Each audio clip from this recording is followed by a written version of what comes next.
Good afternoon, Falcons. This is Mrs. Neill. I am the very proud principal here at Quail Hollow Middle School. Thrilled to officially welcome you to the 2015-2016 school year. 8th graders, you are so close to moving to high school, and 6th graders, we welcome you as you are just beginning your journey. 7th graders, you are right there in the middle. You know what to do here at Quail Hollow, but we are going to continue to push and challenge all of our students to make sure that you are on the path to college. Students, I have a couple of announcements for you this afternoon. First, I want to give you a reminder about our dress code. If you have been here in the school in the past, the dress code does remain the same. However, we have reviewed it to add clarifications where there may have been some confusion in the past. We are strictly and consistently reinforcing the dress code this year, so please ensure that all of your clothing does comply with the dress code. I do have a few important highlights, especially for you ladies. First of all, please remember that all clothing needs to be fingertip length or longer. That means that when your arms are resting comfortably at your sides, that distance down your leg where your fingertips, the end of your fingertips touch, is how long your garments need to be. That includes dresses, skirts, shorts, any other clothing.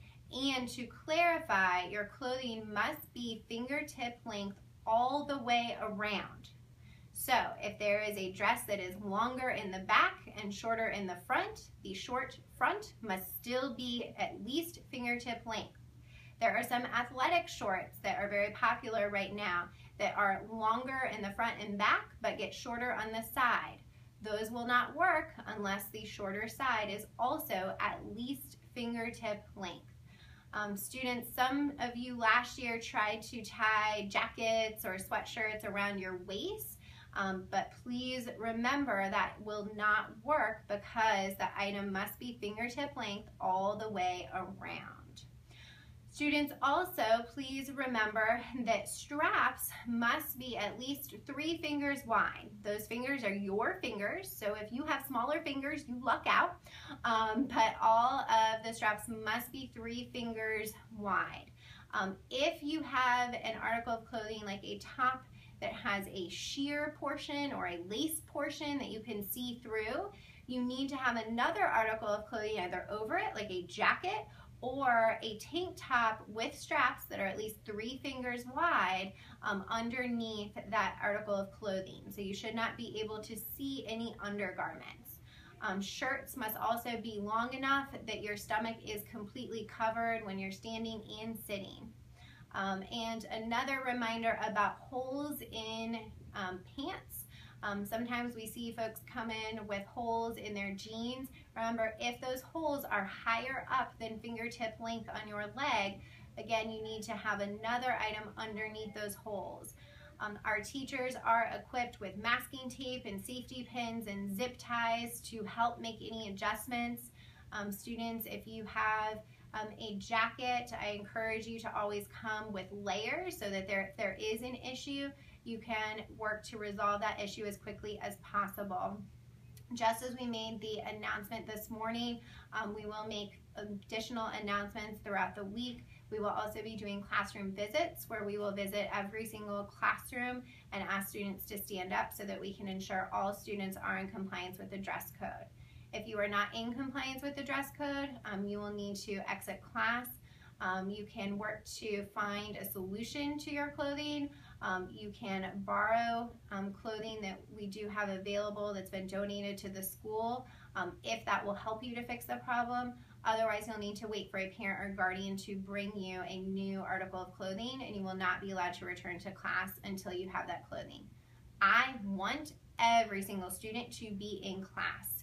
You need to be there to learn and have a great experience here at Quail Hollow, so please make sure that you are checking your clothes against the dress code before you leave in the morning to come to school. All right, our second announcement is in preparation for dismissal this afternoon. Please understand that some of our buses may be later arriving this evening than usual because it is the first day of school. During dismissal, we will begin with an announcement from the front office. Please listen carefully to those announcements, as you never know what information we will get over the course of the day that needs to be shared with students. When we make our first call for dismissal, that will be for our walkers and car riders. Those students only may then be dismissed by their teacher. So your teacher dismisses you, not a bell and not an announcement. When your teacher dismisses you, if you are a walker and car rider, you will move directly to the front of the building and you will follow your procedures there. Please wait patiently on the sidewalk. If you are a car rider, wait for your car to pull around to the front of the building so that we can make sure you're safe and sound. All students who are bus riders, please make sure that you then wait patiently in your classroom. This will be a study hall time. Your teacher will have activities for you to do, but I hope that moving forward you will bring a book with you so that you can use this time at dismissal for additional reading. It's a great opportunity to get in all of those reading minutes to help grow your brain.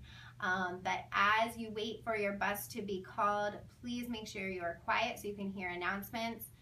This week we will dismiss buses as they arrive. As we get in a routine and all of our buses arrive on time, then we will do dismissal for the buses as a class.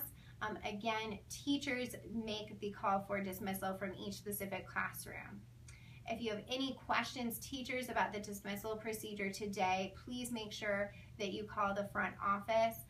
And teachers, please also remember that in the quick links email for Monday, there is a link to a document that you should have open and projected in your room at the end of the day. As we call buses for dismissal, we will type the bus numbers into that document so that you can have that running list for students to reference as well.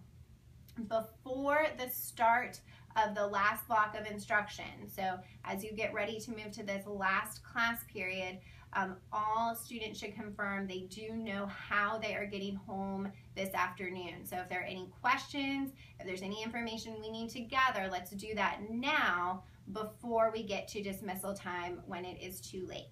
We want everyone to get home safe and sound this afternoon. Thank you for a great school day. It is an honor to work here at Quail Hollow Middle School, and Falcons, we know you are going to make us proud this year. Have a great rest of the day.